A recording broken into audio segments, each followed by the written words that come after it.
What's really cool about this house is they have their entire backyard decorated. So you've got Santa in a sleigh back here, you've got a blown up minion over here. The string of lights I have here has 100 bulbs. Now the house behind me is lit by 500,000 bulbs. I don't know about you guys, but I think I'm probably gonna have to make a tour de Colombia to try all for four a good of these cause. Yeah, to support different foods. Bella, I don't know about you, but when I think of copper, I immediately think of pennies. That's because many people don't consider the levels of copper in their bodies. So I did bring my pickleboard paddle. Look at you. Nobody's here to play with me. And JC Vote is gonna be here until 7 o'clock tonight if you wanna come out and get registered, or if you just want some free barbecue and free music to listen to. Wally told me that she had no idea she was gonna be given this opportunity. And actually, she didn't even know who Jeff Bezos was at the time. So tell us about what we're making today.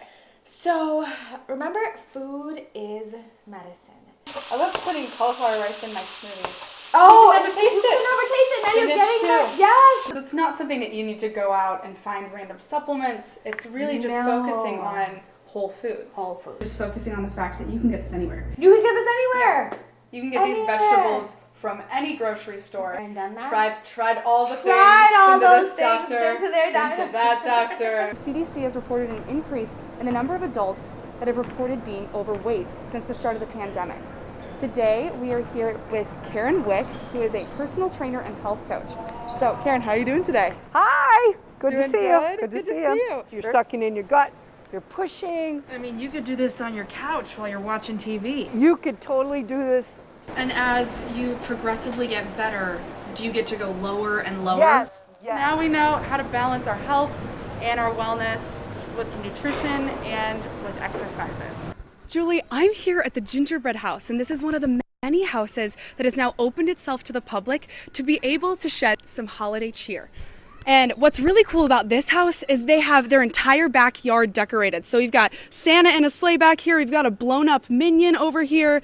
But for some people, these decorations are a tradition beyond inflatables and Christmas trees. The Columbia Christmas Lights Locator makes it easy to find holiday cheer. Christmas lights are a classic holiday tradition for many families. We always take the kids to go look at Christmas lights each year, and when I was a child, my parents did the same for me. But some people are decorating their houses in non-traditional ways. This house decked out their front and backyard and offered candy canes, cookies, and hot chocolate on their busy opening night. I would say we had about 700 people. And it's not just the Richards family. It's Christmas for us, you know. We've made our yard an ugly Christmas sweater. It's not only a tradition for the families that create the displays. We had lots of people say that they're going to make it is their tradition every year to come by and look at the house. We started getting messages on Facebook from people asking, are you putting your inflatables up? Because we drove by and they're not up yet. And so people are looking for us every year, which is really cool. Richards says it takes them about 30 days to set up their light display because they cover nearly every inch of their property. The string of lights I have here has 100 bulbs.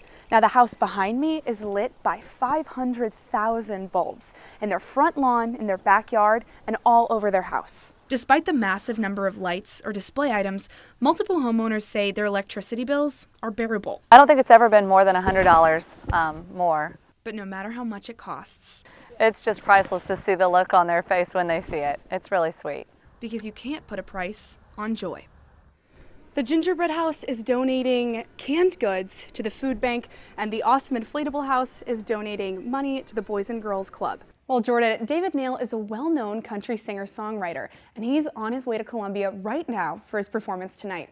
His newest album has something that pertains to many people in our state, Missouri Pride.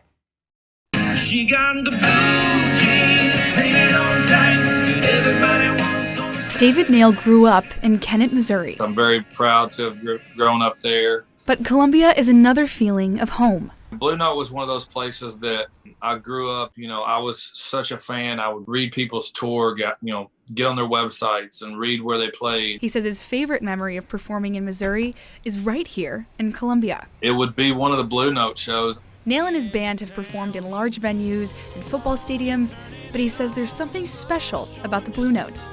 They love it. They love going to Booch's and getting cheeseburgers. They love walking downtown. So I think kind of seeing them objectively fall in love with it, it's made me kind of love it even more, even though it's kind of like my home state place.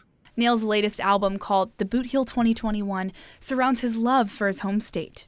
It's just a collection of songs about where I grew up and how I grew up. And friends say you'd never know that Nail is a Grammy-nominated artist with 2 #1 singles. He is such a down-to-earth Missouri guy. And they say his love for Missouri isn't a secret. I've seen his videos on Instagram where when he's headed this direction, he describes it as being like a kid at Christmas. I always tell people, they're never going to meet anybody that's more proud to be where they're from, be more proud to be from Missouri than I am. Nail says it's so often that even his 5-year-old daughter has caught on. No daddy is more proud to be from Missouri than my daddy. And although he's lived near Nashville for almost half of his life, he always says he's from Missouri. I always say it feels like I'm cheating on my wife if I tell somebody I'm not from Missouri, because I just feel like that I have this ridiculous amount of pride about that. David Nail, a name known across the U.S., and the name of a man who is proudly Missouri made.